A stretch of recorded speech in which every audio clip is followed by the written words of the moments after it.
Fala pessoal, beleza? É um prazer estar aqui com vocês. João Mendes aqui do curso ênfase. Uma alegria muito grande receber o José Renato para batermos um papo e trocarmos algumas ideias sobre aprovação em concurso público, sobre estudar para concurso.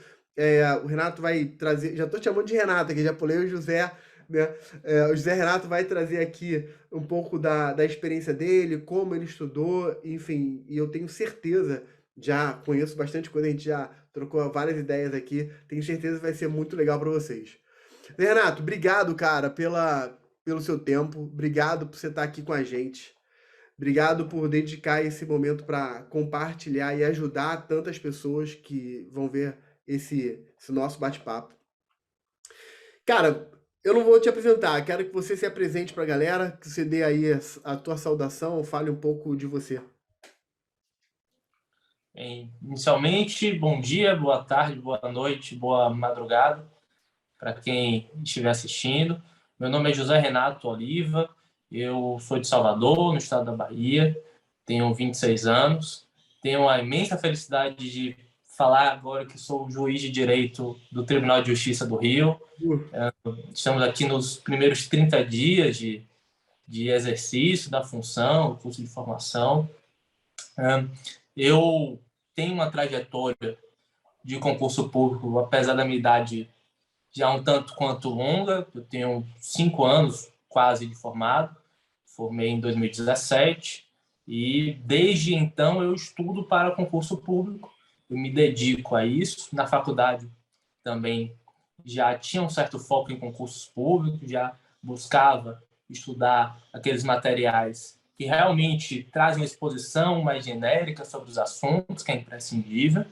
E vou aqui tratar um pouquinho da minha trajetória, né, que espero que possa ajudar algumas pessoas. Claro que não existe uma fórmula mágica, cada pessoa tem seu estilo. Então, eu tenho... são 52 aprovados, são 52 novos juízes no estado do Rio e são 52 histórias distintas, com métodos distintos, com origens distintas.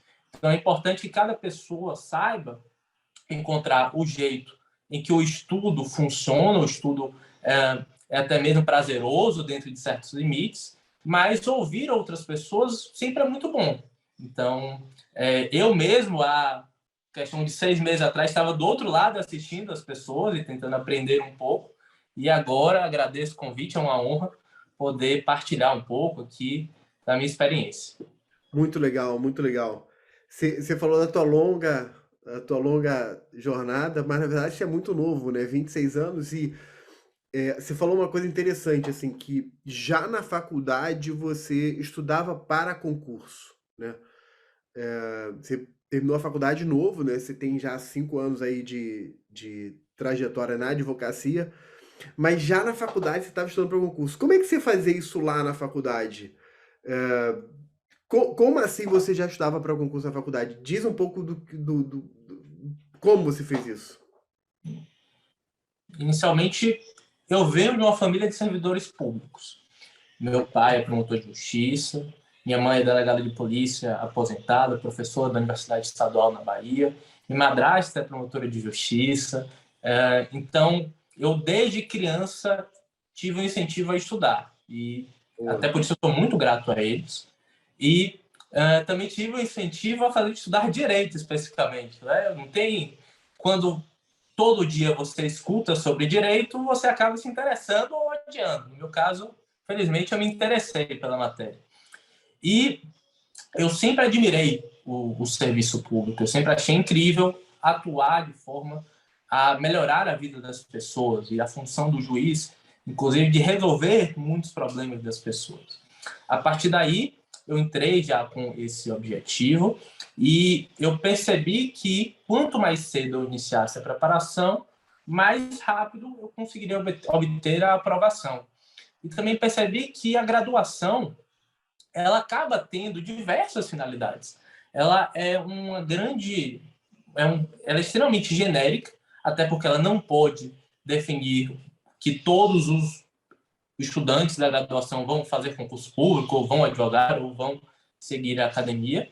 E é interessante que desde cedo a pessoa encontre o seu lugar, o que ela se interessa, qual o desejo, e a partir daí defina quais os caminhos. Como eu decidi desde cedo que eu queria o concurso público, eu já fazia questão desde cedo, eu já buscava materiais de concurso público, o que eu acho importante. Não estou dizendo aqui que é para, na graduação, ficar só lendo sinopse ou só resumo, mas quando se estuda com uma obra de concurso público, aqueles manuais muitas vezes grossos, de 2.000, 3.000 páginas, manuais de direito civil, que são enormes, você tem acesso às diversas visões sobre aquele tema, o que é imprescindível, diferente de obras de teor acadêmico, em que o autor, muitas vezes, fala apenas a visão dele. Então, eu acho isso imprescindível. Eu também sempre gostei de fazer prova, então eu até já confidenciei isso, eu fiz o exame de ordem muito cedo, no terceiro semestre eu já fiz a primeira fase, eu fiz a quarta fase no segundo, eu fiz a segunda fase no quarto semestre e felizmente obtive a aprovação cedo, até porque, como eu já me dedicava ao concurso público, você consegue acertar as questões de civil, de penal, de constitucional, e também acabei tendo uma preparação específica ali já para prova discursiva, que também é uma experiência interessante. Então, desde cedo eu fui nesse objetivo até terminar a graduação. Então, assim, eu achei incrível isso, cara. Você no terceiro, quarto período, você já estava fazendo a prova da OAB, né? E já estava passando, né? E aí depois, obviamente, você fez de novo e passou. Então, assim, eu gosto de ir conversando e já pegando aprendizados, assim. Primeiro aprendizado, cara, que eu pego desses poucos minutos que a gente está conversando aqui é foco, né? Assim, você deu foco, assim, eu quero carreira pública, eu vou fazer faculdade de Direito, eu vou fazer carreira pública. E eu acho legal dizer pro pessoal o seguinte, que você vem de uma família da área jurídica que te inspira a isso, mas o conhecimento deles não é transmitido por osmose, né, cara? Então foi assim, foi você sentar, fazer uma escolha consciente. Eu não vou estudar um livro de doutrina genérico, eu vou estudar um livro voltado para concurso público, eu vou fazer a prova do OAB agora, né? Eu vou fazer questões de prova. Então, assim, primeira coisa é foco, né? Assim, muito bacana. E aí, depois que você se formou, você passou esses 5 anos advogando, é, mas você fez outras provas. Fala um pouco aí dessa trajetória, agora já formado, de provas que você fez, passou. Já estou antecipando aqui pra galera, que você fez, passou, chegou na oral, enfim, como é que foi isso? É até meio estranho falar isso, mas eu adoro fazer prova. É um desafio para a pessoa. Claro que reprovar não é nem um pouco legal, mas faz parte do caminho. E esse negócio de sempre fazer prova, eu me recordo que eu completei a graduação em 2017, no meio de 2017, e na semana seguinte eu embarquei para Rondônia para fazer um concurso de promotor de Rondônia, que eu reprovei, obviamente, acabado de me formar, mas eu já criei já fui tentando fazer a bagagem. Todas as provas que eu podia fazer, eu ia fazer.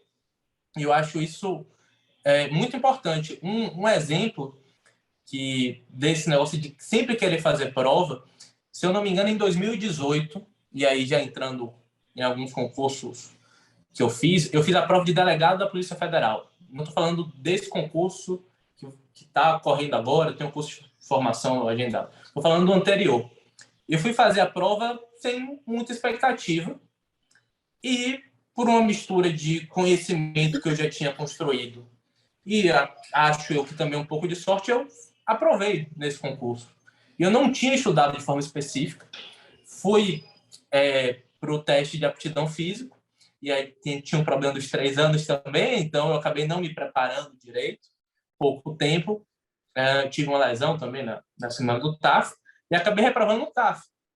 Mas isso demonstra que vale a pena fazer prova, e o concurso seguinte, que de delegado também da Polícia Federal ocorreu, eu fui fazer essa prova com muito mais confiança. Porque se eu tinha sido aprovada 2 anos atrás, sem me preparar específico, nesse eu acabei tendo um estudo específico dos crimes federais, de direito previdenciário, e consegui ser aprovado. Inclusive, aprovado nas todas as fases. Aprovei desta vez no teste de aptidão física, né? Me preparei corretamente, aprovado na prova oral.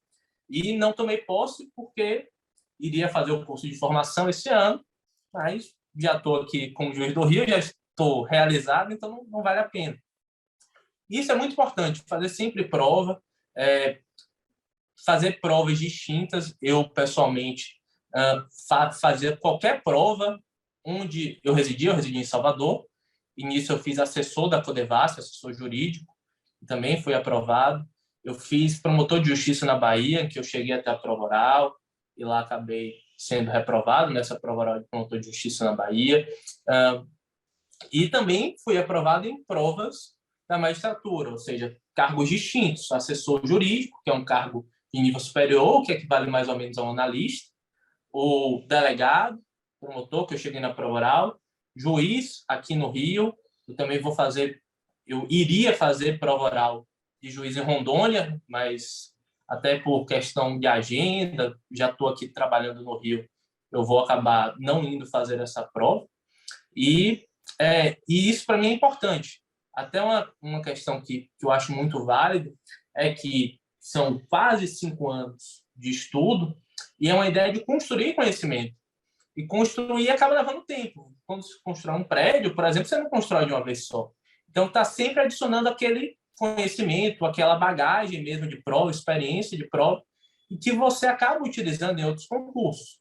Então, aceitar que vai reprovar muito. Eu falei das aprovações, mas eu devo ter mais de 10 aprovações em outros concursos. E sempre tentar melhorar, saber que está sempre avançando. Às vezes parece que não vai, você reprova 1, 2, 3 provas, mas você está no caminho para, em algum momento, ser aprovado na primeira fase, depois nas discursivas, nas sentenças e na prova oral. Pô, muito legal, assim, eu ouço muitos alunos falando assim, eu não vou fazer essa prova porque eu não estou preparado, né? Cara, com o que você terminou de me falar aqui, isso desmistifica, né? Não tem que esperar estar preparado. Pô, você fez prova pro MP na primeira semana, né? Sei lá, semana seguinte que você terminou a faculdade, né? Então, assim, zero preocupação de ter que estar preparado ou se sentir preparado para começar a fazer a prova. Tem que começar a fazer logo, né? Tendo a oportunidade de fazer, faça, né? E aí eu tô pressupondo que se você fazia muita prova, você deveria estudar fazendo muita prova também. Estudar, que eu digo assim, no seu estudo diário, você fazer muitas questões. E eu sei que você já me falou o número, mas você fazer uma bateria de questões todo dia, ou pelo menos sugere que seja feita uma bateria de questões todo dia, né? Sim, eu fazia muita questão. Aquela coisa de, até por eu ter mais tempo para estudar durante o dia, eu às vezes fazia 100 questões um dia, 80 questões. Uau. Eu gostava muito de ir no sábado e no domingo pela manhã, domingo de tarde eu sempre deixava livre, né? E domingo de manhã, às vezes eu lia julgado, fazia questão, às vezes eu também deixava livre. Agora, assim, tinham sábados que eu gostava de pegar uma prova que eu não fiz e fazia, inclusive, prova de defensoria, de procuradoria, até porque, como a gente faz muita questão, a magistratura acaba que até 2015, 2014 já fez tudo, então acaba ficando meio repetitivo. Então, começa a fazer de outros concursos, tudo. E aí eu, assim, às vezes tinha sábado que eu pegava Defensoria Pública da Paraíba e Defensoria Pública do Ceará, e fazia uma prova de manhã e uma prova de tarde. Até porque pode ser meio cansativo, mas querendo você estar em casa, assim, não tem o estresse da prova aí, assim, você depois olha até eu sempre ia para a prova até com expectativa, olha, eu estou perto de passar ou não estou, porque hoje você tem ferramentas para saber, até entrando no próprio site da banca, qual foi a nota de corte. Então, se eu pegava uma prova anterior, via quantas questões eu acertei, quanto era a nota de corte, pensava, eu estou aqui num nível que eu vou brigar para passar para a segunda fase no concurso. Ou então eu estou num nível que eu consigo passar sempre. E isso, às vezes, acaba até flutuando. Teve um tempo que eu comecei a ter várias aprovações em primeira fase seguidas, que era um momento que eu só me dedicava a isso. Então, eu fazia muita questão. E depois, quando eu comecei a me dedicar mais para a segunda fase, eu comecei a ficar mais no limite. Então, isso muda. Uma outra coisa também, isso de fazer questão, eu passei muito tempo, até por causa da pandemia, aprovado para as segundas fases. Então, o concurso de Rondônia, o concurso do Rio, teve muito tempo entre a primeira fase e a segunda. E aí eu comecei a comprar livros de sentença e eu fazia uma sentença civil e uma sentença crime toda semana. Então, fazia na terça a sentença civil e na quinta a sentença crime. E comecei a fazer isso sem parar, que também é a ideia de fazer questão, mas aí como já está em outra fase, você começa a se dedicar à prova discursiva e à sentença. E aquela coisa, né, de que quando você começa a treinar, chega no dia da prova, claro que tem um nervosismo de estar na prova, mas, assim, pô, aqui no Rio mesmo era um crime de furto, tinha um porte de arma, tinha uma corrupção de menores. Só que, como eu já tinha feito várias dosimetrias de pena, várias sentenças criminais desses crimes, eu sabia exatamente o que é que eu tinha que afastar de preliminar, quais escalas de aumento eu posso aplicar, quais escalas de diminuição eu posso aplicar, se é concurso material, se é concurso formal, porque aquilo acaba sendo comum para a pessoa. Então, eu acho pessoalmente imprescindível você treinar muito para que chegar no momento você conseguir responder com uma certa naturalidade, em que pese existe sempre o nervosismo da prova. Tem um livro, tem um autor de gestão, um autor norte-americano, que fala sobre gestão de empresa, não tem a ver com concurso, mas ele fala assim, que você só se torna realmente bom em alguma coisa depois que você dedicou 10.000 horas àquilo. Então, depois que você dedicou 10.000 horas fazendo aquilo, você se tornou bom naquilo que você faz.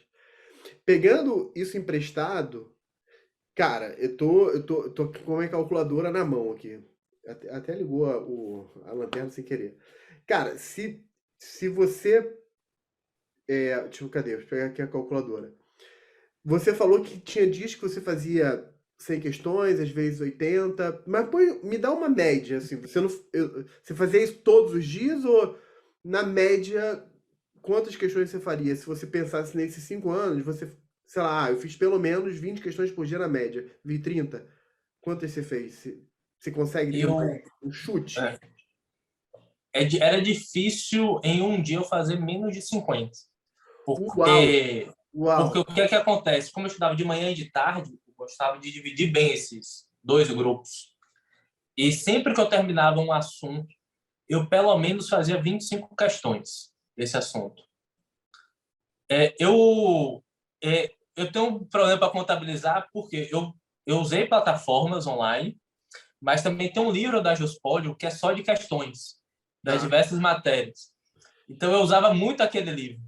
Porque é um banco enorme e chega uma hora que as plataformas virtuais, a gente acaba fazendo, principalmente de magistratura, começa a fazer tanta questão que começa a se repetir muito. Tinha algumas questões até que me irritavam, porque tem os históricos, aí você ia olhar, eu já tinha feito a questão 6 vezes e 5 das 6 vezes eu tinha errado a questão. E eu sempre marcava a mesma coisa errada. Então, e tem esses pontos positivos, né? Mas chega uma hora que, para quem faz muita questão, começa a ficar repetitivo, porque não tem tanto concurso assim para você estar sempre fazendo questão nova. E esses livros acabam facilitando isso. Eu perguntei isso porque, assim, num período de... Eu vou botar só o período de pós-faculdade, 5 anos, botar só esse período. Vou deixar de fora sábado e domingo. Se você fez uma média de 50 questões por dia, útil do mês, considerando que o mês normalmente tem uma média de 20 dias úteis, 50 vezes 20, você fazia 1.000 questões no mês. Mole, assim, por essa média. O que dá 12.000 no ano, mais 10.000. Se você vamos botar 10.000, vamos arredondar para baixo, né? Só para... Em 5 anos você fez 50.000 questões, ou seja, você é um acervo vivo de questões. Não tem como você não ter visto as questões tendo sido cobradas. Então, quando você fala para mim, pô, eu comecei a passar em várias primeiras fases, faz todo sentido. E quando você fala assim, pô, eu passei para assessor jurídico, passei para delegado federal, né? Não é só delegado estadual, mas delegado federal. Eu tô fazendo essa diferença, não é porque eu tô prestigiando federal em detrimento do estadual, não. É porque as pessoas têm aquela noção de que, ou às vezes alimentam uma ideia de que estadual, seja delegado, MP, magistratura, defensoria estadual, é um perfil completamente diferente do federal, seja delegado, MP federal, defensoria federal, enfim. Na verdade, então você fez delegado federal, MP estadual, magistratura estadual, assessor jurídico, eu já falei, ou seja, você fez concursos diferentes, com características diferentes, perfil de cobrança diferente, mas você se deu bem em todas. Delegado, na primeira você quase chegou lá, na segunda você chegou lá, você passou, né? Você não vai por uma questão de time e porque você já chegou no cargo do seu sonho. MP, MP, você, pô, chegou na prova oral, era uma questão de tempo você chegar, passar em algum MP. Né? Magistratura você passou lá em Rondônia, né, que você falou? Rondônia ou Roraima? Rondônia, né? Rondônia. Rondônia. Você, pô, chegou na prova oral também lá, nem vai fazer, enfim. Então, eu acho que isso, a tua fala, pra mim, cara, ela mata dois coelhos com uma cajadada só. Uma, mostrar a importância de fazer muitas questões. Eu tenho batido muito isso na tecla. E dois, mostrar que, cara, estudar para concurso é estudar para concurso, né? Você está estudando para concurso. Cara, chegou, se você está bem preparado, tem uma hora que você vai começar a passar em concursos de características diferentes. Não é um bicho quer dizer, não é que não é um bicho de sete cabeças no sentido de que é uma coisa ridícula, não é isso que eu tô falando. Mas não há mistério, né? Você vai estudar, você vai treinar muito, treino é jogo, jogo é campeonato. Quer dizer, você chega no campeonato, meu amigo, super afiado, né? Impressionante isso, cara. Parabéns, cara. Só, assim, duas coisas relacionadas a isso. Como eu fiquei muito tempo aguardando a segunda fase, então, aguardando a segunda fase, eu acabei reduzindo as questões, até porque eu fazia sentença. Então, eu fazia muita sentença. Eu fazia 2 sentenças toda semana. Tudo bem, então eu vou diminuir aquela aí. Vamos lá. Vamos botar os 2 anos de pandemia que você ficou estudando mais para a segunda fase, mas 3 anos antes você estava estudando. Cara, são pelo menos 30 mil questões, 10 mil por ano. Você fez pelo menos 30 mil questões objetivas até chegar lá.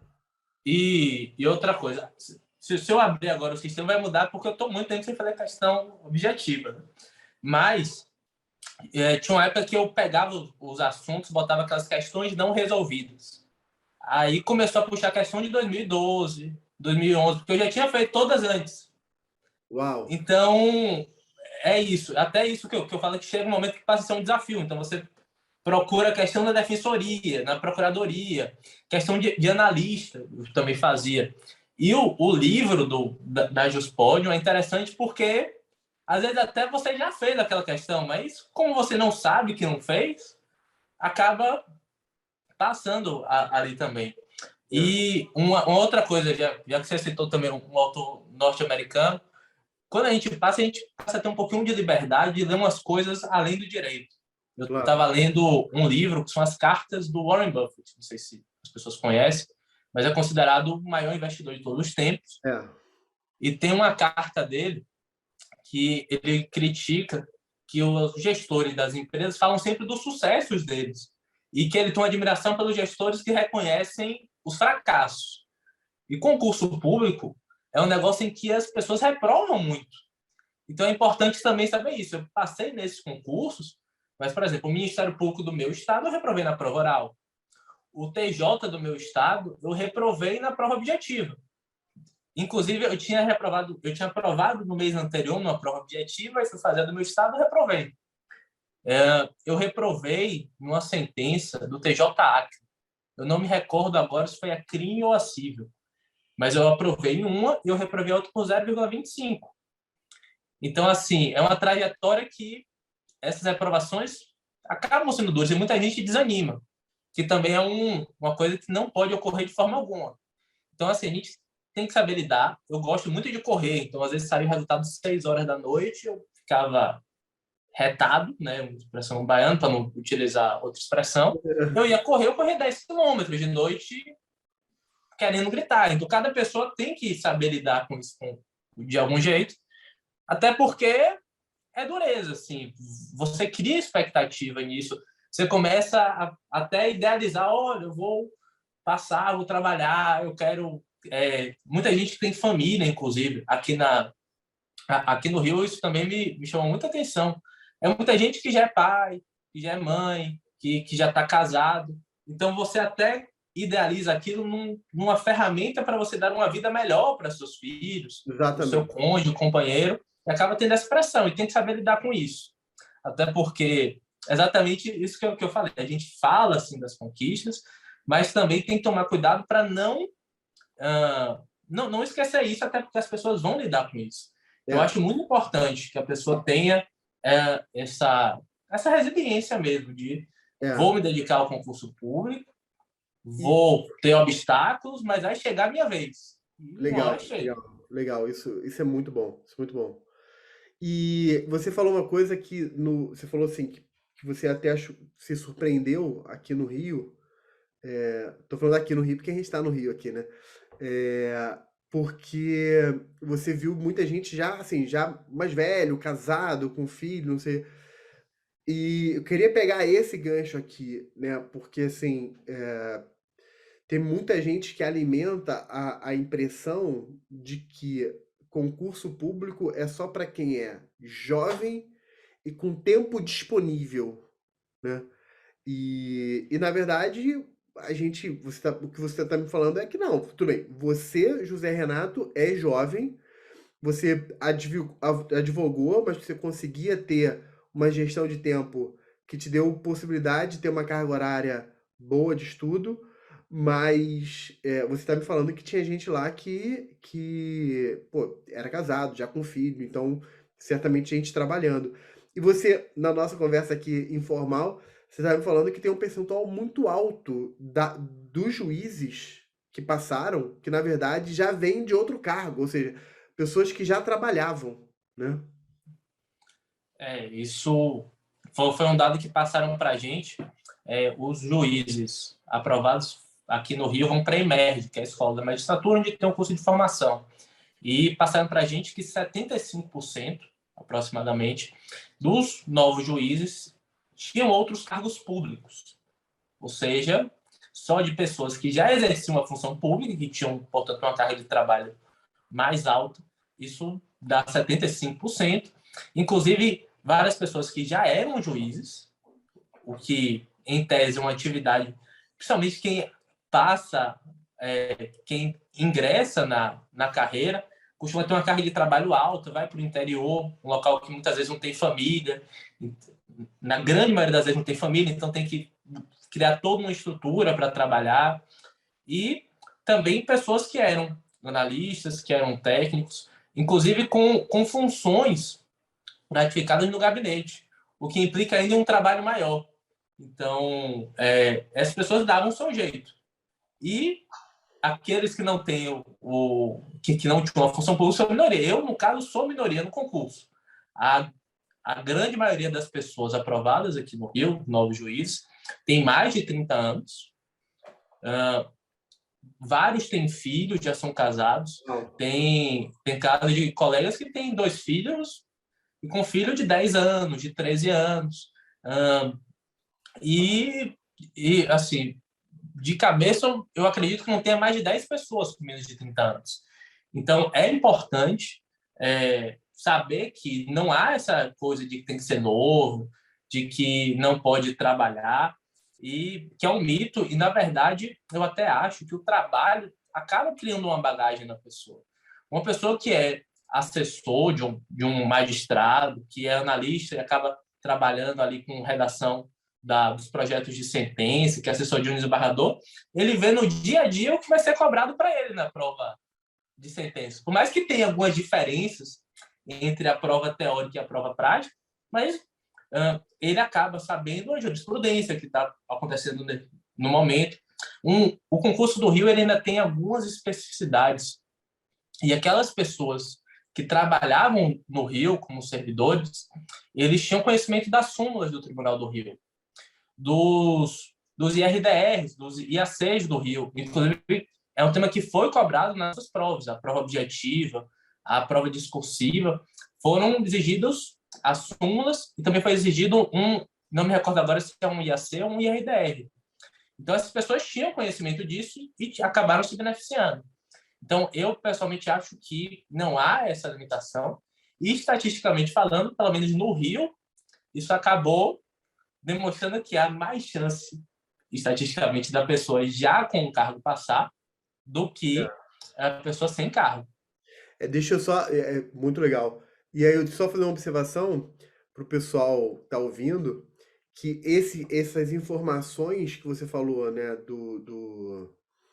que era próprio do tribunal, súmulas, julgados, posicionamentos, são dados públicos, né, que o pessoal, todo mundo pode estudar, entrar no site, pegar lá e estudar. Mas que quem está trabalhando dentro do próprio tribunal, ou já como assessor, como analista, termina vendo aquilo ali espontaneamente, né? Você termina vendo na prática, né? Isso é bacana. Então, é possível, né? A frase que eu quero pegar é: não apenas é possível, como é até o mais normal a pessoa ser aprovada na magistratura já trabalhando, normalmente já em algum cargo público, né? E aí a gente até brinca, tem gente que usa outros cargos públicos, nenhum demérito a cargo público, nenhum outro, como um trampolim, né? Não é o cargo que eu quero, mas eu vou usar aquilo ali como uma ponte para chegar onde eu quero chegar, né?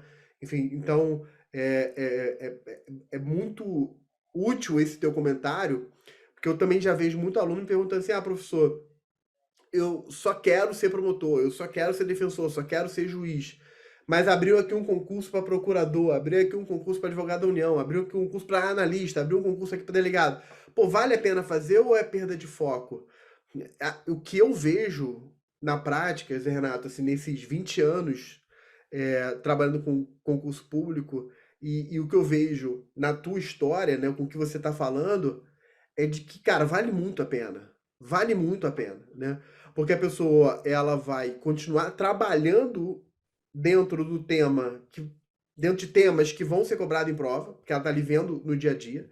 Ela vai ter paz financeira, né, cara? Assim, isso é muito importante para muita gente, né? A pessoa, cara, você ir para uma prova, né, que você, pô, tá com a faca no pescoço, porque você precisa passar naquela prova de qualquer maneira, por uma questão, pô, de quase um desespero financeiro, é muito ruim, né? Isso gera um abalo psicológico, uma pressão psicológica muito grande. Você vai para uma prova mais leve, porque você, poxa, tem uma situação financeira que não é o que eu quero, não é o meu sonho. Tudo bem, mas você não vai ficar ali desamparado se você não passar. Isso eu acho que gera um conforto psicológico para fazer a prova. Tem gente que até critica, fala assim: mas aí põe a pessoa na zona de conforto e a pessoa se acomoda. Pô, mas aí vai muito de cada um, né? Eu acho que é melhor você ter um conforto para fazer a prova e se motivar para fazer a prova do que você ter que fazer a prova no desespero, né? Me parece que entre uma escolha e outra, o desespero é a pior escolha, né? Enfim. E é muito bacana você trazer isso de que, na verdade, a maioria, até que a tua impressão é de que a maioria é mesmo superior a 30 anos. E tem um outro dado, não foi um dado, né? Mas uma outra percepção tua que você comentou comigo que eu achei legal, é de que muita gente não é do Rio, né? Você falou que muita gente do Rio, né? Mas muita gente, você mesmo não é do Rio. A minha pergunta para você na tua percepção, não só no TJ Rio, né, a minha pergunta é genérica, né? Nos concursos que você fez, nos amigos que você tem, a galera que você conhece que já passou, você sente um bairrismo dos tribunais de forma geral? Ou você acha que realmente é uma coisa democrática, que hoje em dia essa história de bairrismo já passou, que as pessoas têm chances iguais? Em relação a isso, aqui no Rio, a impressão que eu tive, e a prova oral é muito bom para ter essa impressão, porque você acaba conversando diretamente com os desembargadores. E eu percebi uma receptividade incrível. Inclusive, teve desembargador que brincou comigo que eu era baiano. Então, você percebe que é tranquilo isso. Até porque é um fato da vida.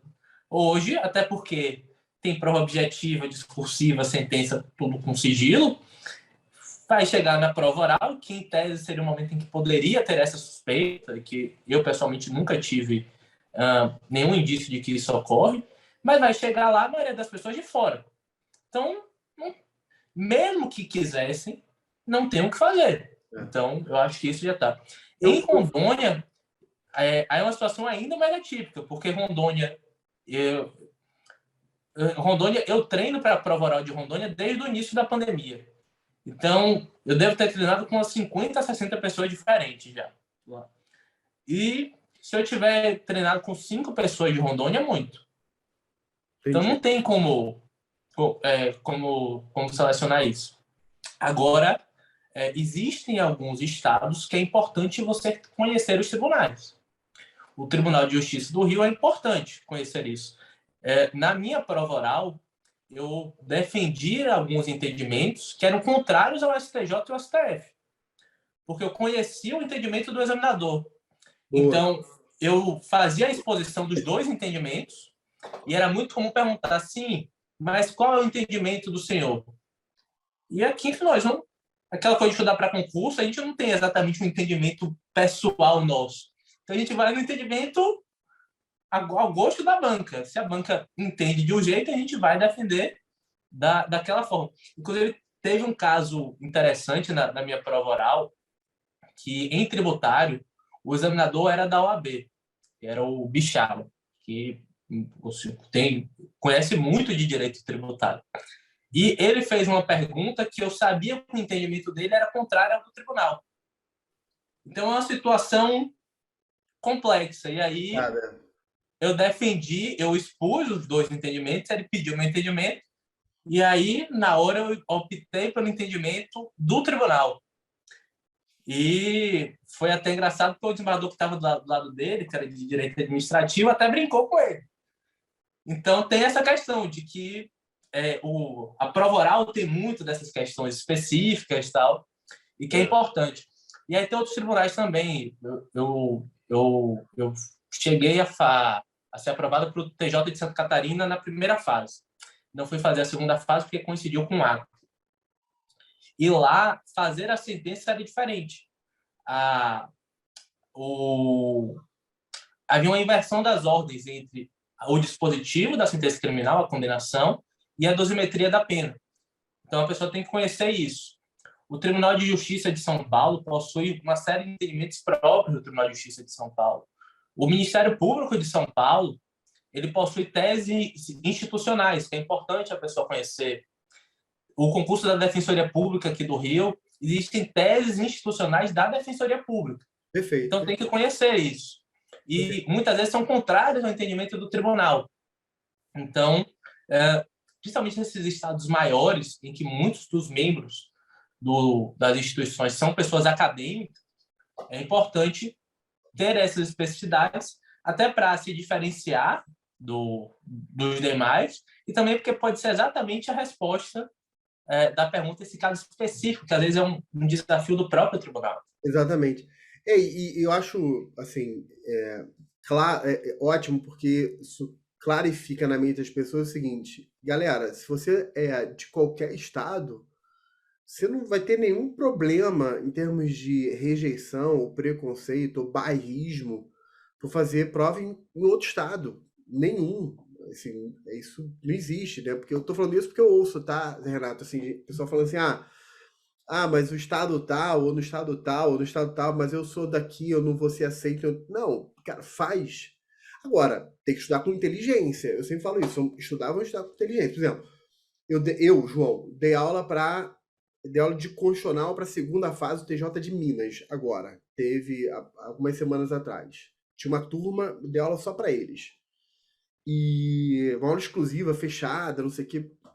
E aí, eu peguei as súmulas do TJ de Minas, olhei todas as súmulas, separei aquelas súmulas que são de constitucional, que tocam em constitucional, especificamente em controle de constitucionalidade, mas em outros tópicos também.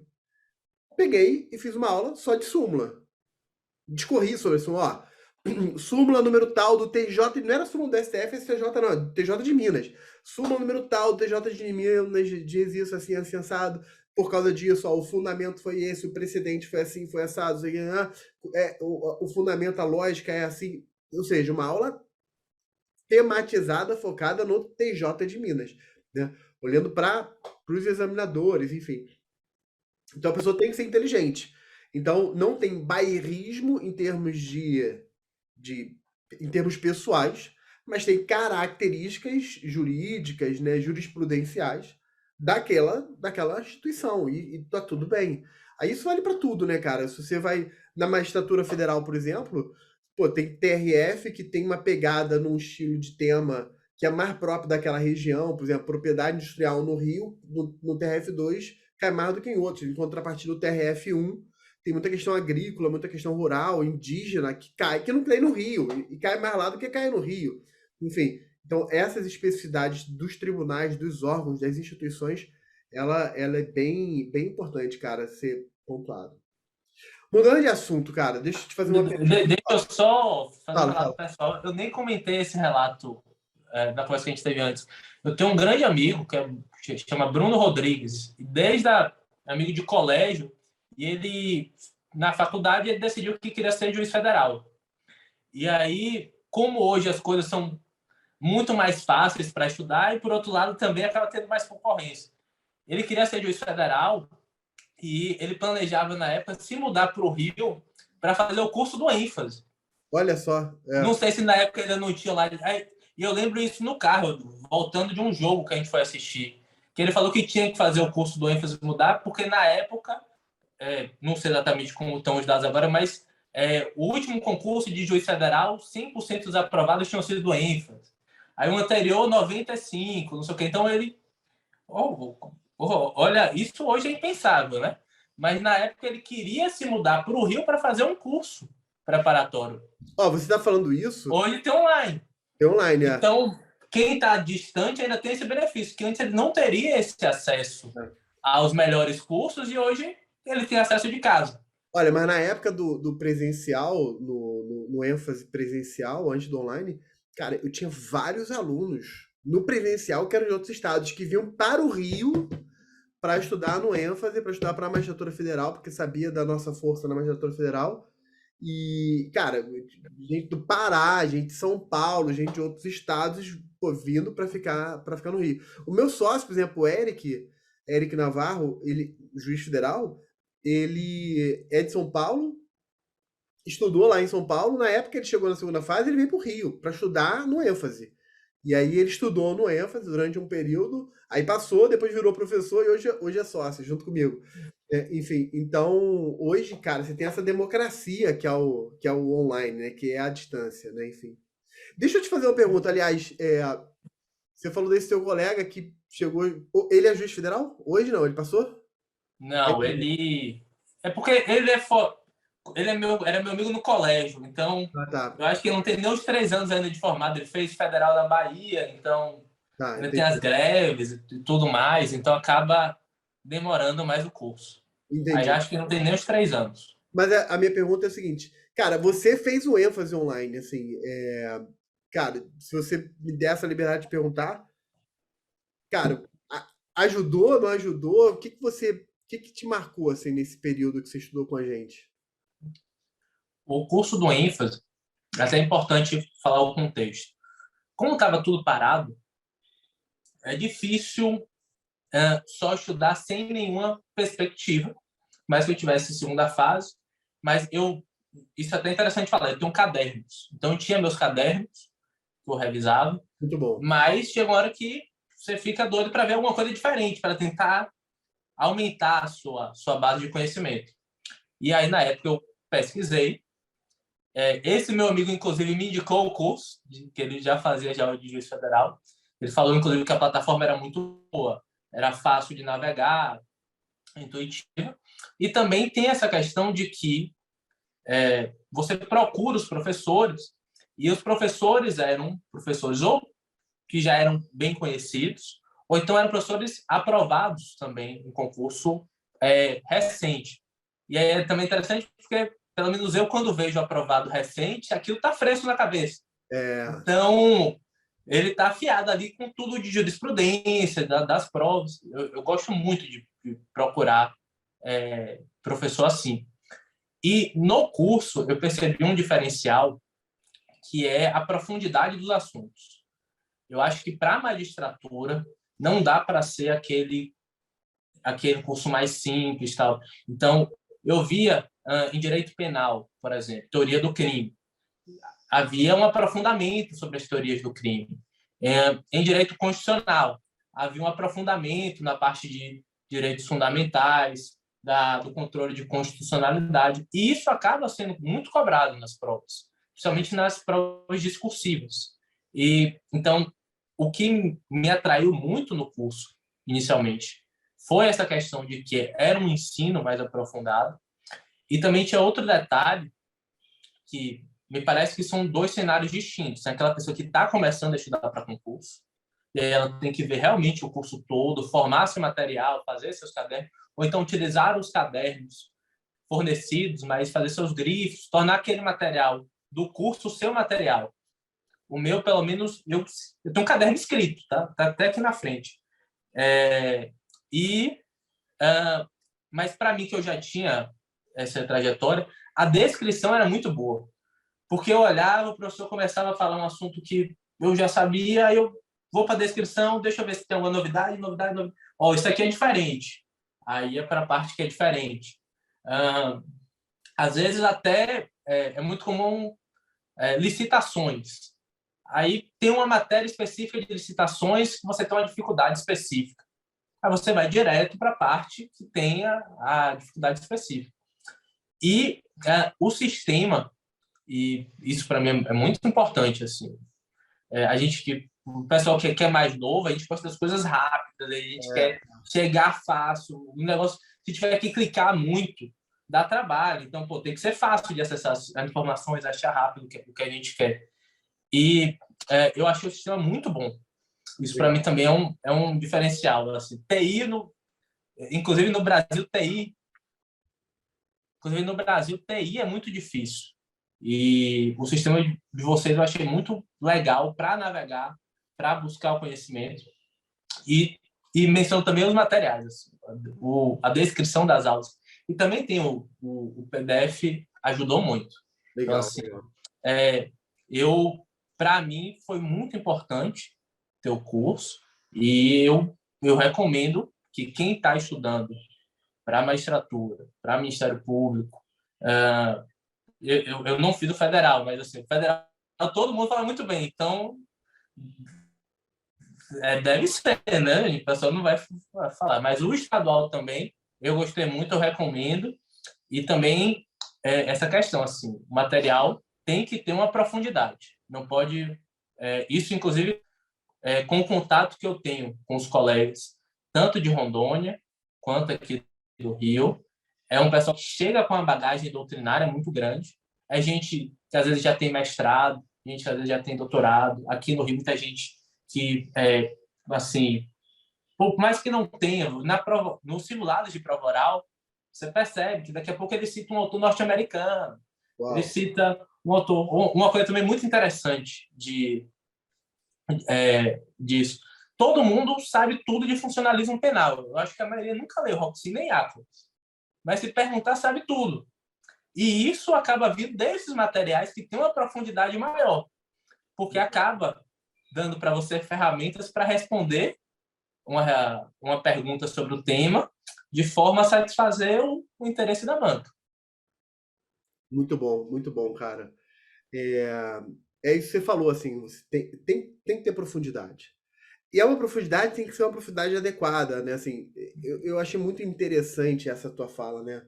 Cara, todo mundo sabe que é funcionalismo penal, mas ninguém leu o autor original, né? Porque tem que chegar a coisa já mastigada, né? Assim, tipo, e eu acho que essa é a função que a gente existe, né? De, cara, pelo menos aí eu falo como professor de constitucional. Cara, eu estou, por exemplo, estou aqui na minha lista aqui. Cara, tô com esse livro aqui para estudar, né? Suprema Corte dos Estados Unidos, aqui as principais decisões. Cara, é a minha função. Eu vou pegar esse livro aqui, não é um livro pequenininho, não é tão grande, mas também não é pequenininho. Cara, eu vou pegar isso aqui, eu vou ler, vou estudar. Óbvio que já tem várias decisões que eu já cito, mas não é para, por exemplo, não é o teu caso, você já passou, mas se você estivesse estudando agora, eu estivesse sendo uma conversa individual contigo, estivesse sendo uma mentoria contigo agora, você estivesse estudando, eu ia falar assim, Zé Renato, não leia esse livro, não leia. Eu vou ler. Eu vou ler, eu vou estudar, eu vou separar aqui o que é importante e eu vou te dar mastigado isso aqui, pelo menos inconstitucional. Né? Então, acho que essa é a função. E quando você fala do caderno, né, de você construir o seu próprio caderno, acho que o caderno ele se torna isso, só que com um toque pessoal, né? Porque, cara, imagina, você vai pegar ali Constitucional para fazer uma revisão uma semana antes da prova. Cara, você não vai ler um livro, né? Por melhor que seja o livro, um livro de 1.000 páginas, 1.500 páginas, porque você tem. Primeiro, você não lê isso em uma semana. Segundo, que você vai ter outras matérias para estudar. Você vai ler o quê? Você vai ler o seu caderno, né? Você vai ler os resumos de aula. Você vai, né? Enfim, isso é fundamental. Agora, deixa eu te fazer uma outra pergunta. A gente já tá caminhando aqui pro final, cara. Tô achando maravilhoso. Eu queria realmente te agradecer mais uma vez, de verdade, cara. Assim, eu acho que vai ser um descortinar na mente de muita gente. Mas último ponto, eu quero pegar algo que a gente estava conversando antes, que foi o seguinte. Não, não vou te botar numa saia justa, não. Mas você falou assim pra mim, cara, eu detestava estudar lei seca. Você falou isso, né? Detestava estudar lei seca. Só que eu achei genial que você arrumou um método inteligente para estudar a lei seca e passar. Funcionou, né? Enfim, eu confesso, cara, que pô, eu já conversei com muitas pessoas, né? Nunca ninguém tinha me falado que usou esse método que você estudou para estudar lei seca, odiando estudar lei seca.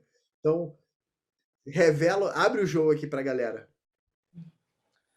Isso da lei seca, eu até falei assim, que a ideia de que o estudo não seja penoso, né? Porque você vai lidar com isso por muito tempo. Então, eu não consigo ficar uma hora e meia lendo o Código Civil, o Código Penal, a lei de licitações. Inclusive, com a lei nova foi um problema, porque eu tinha que ler a lei nova e é difícil eu ficar muito tempo lendo a lei. Então, para compensar isso, todo o meu estudo, eu tinha a legislação do lado.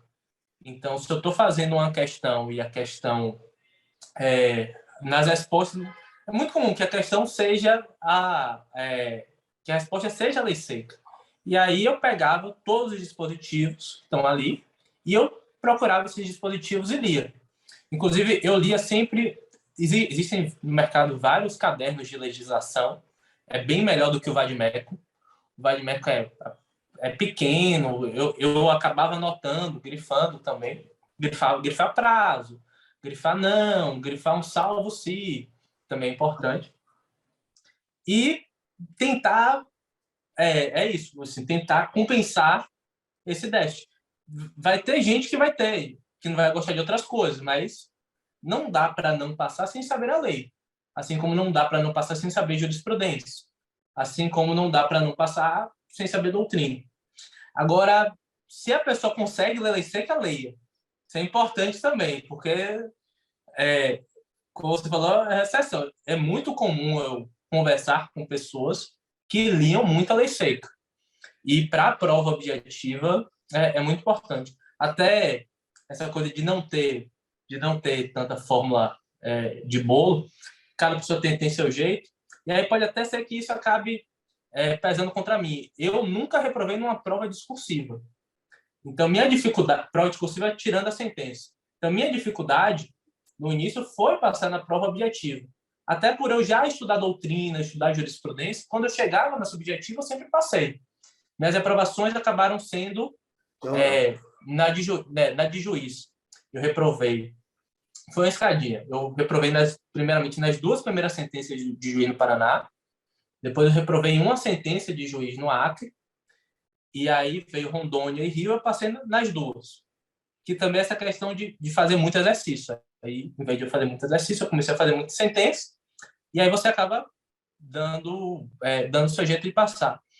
Tem gente que pena muito na discursiva. E aí pode ser um déficit de doutrina, um déficit de jurisprudência, que às vezes a pessoa está na situação oposta. Ela estuda muito lei seca, e aí falta o conhecimento mais aprofundado na hora da discursiva, Tem que ter que equilíbrio.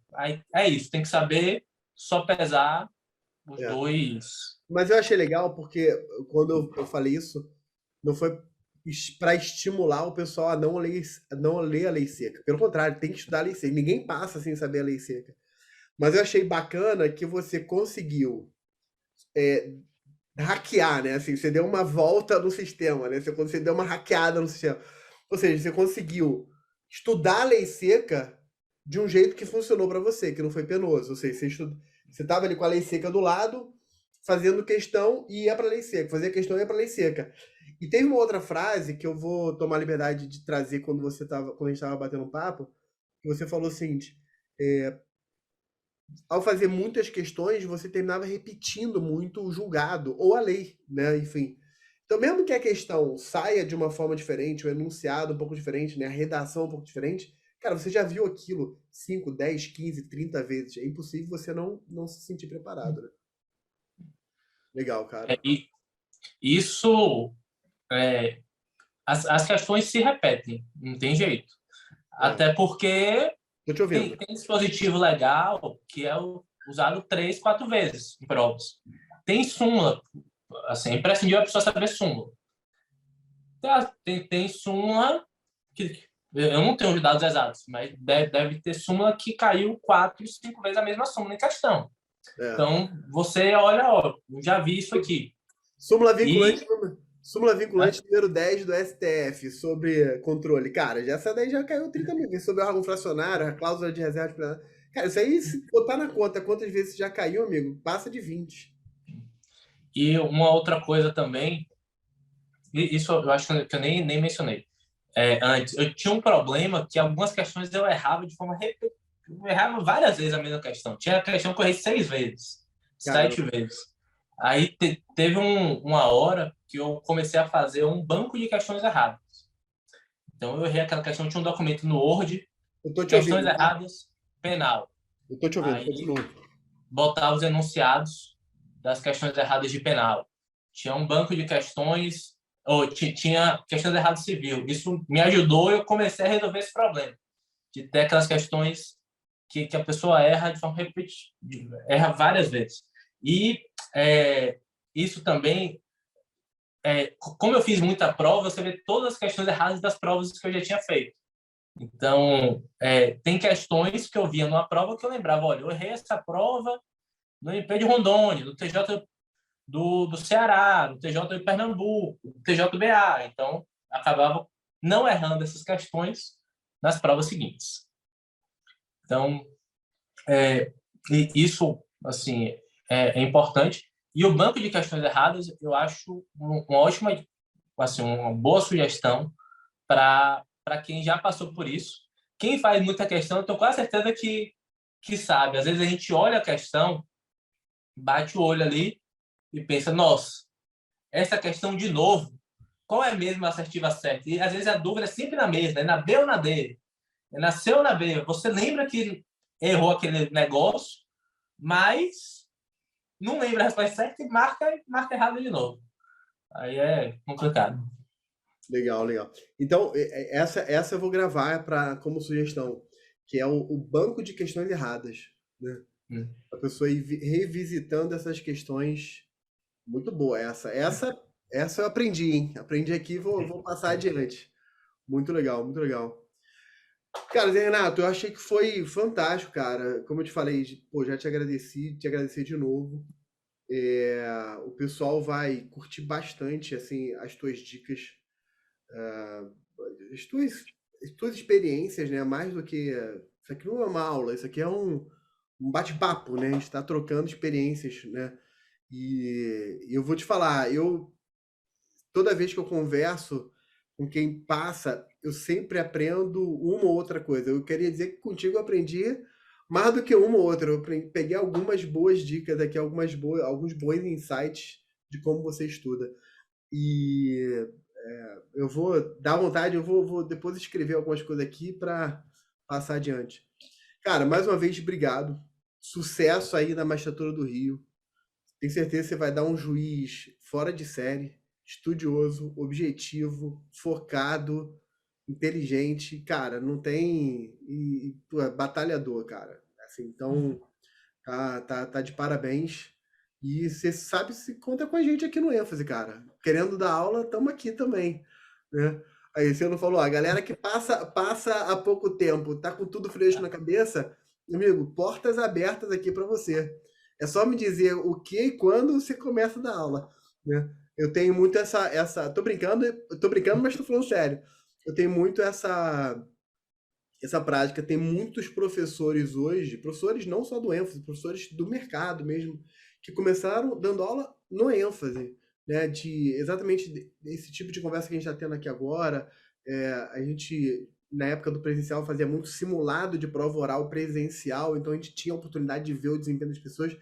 E eu sempre abri a porta, assim, sempre foi assim um espaço de oportunidade para quem quiser dar aula. Então, cara, a porta aberta para você. O pessoal que nos ouve passou, quer dar aula no ênfase, me procura. Professor João Mendes, ó, tô aqui, vamos em frente. A gente é igual coração de mãe, sempre cabe mais um, né?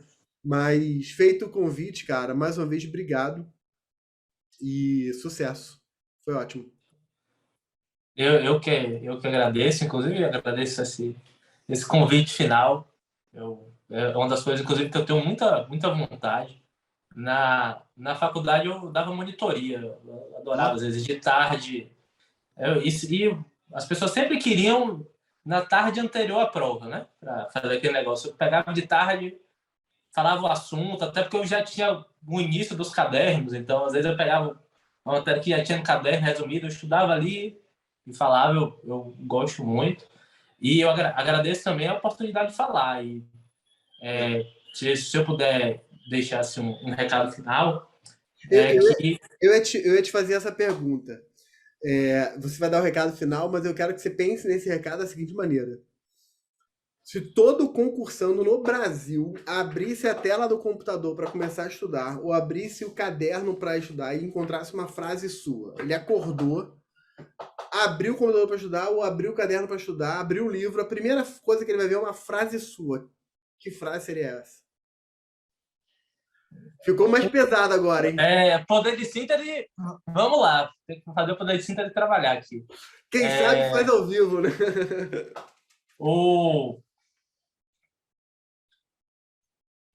Uma frase, vamos lá.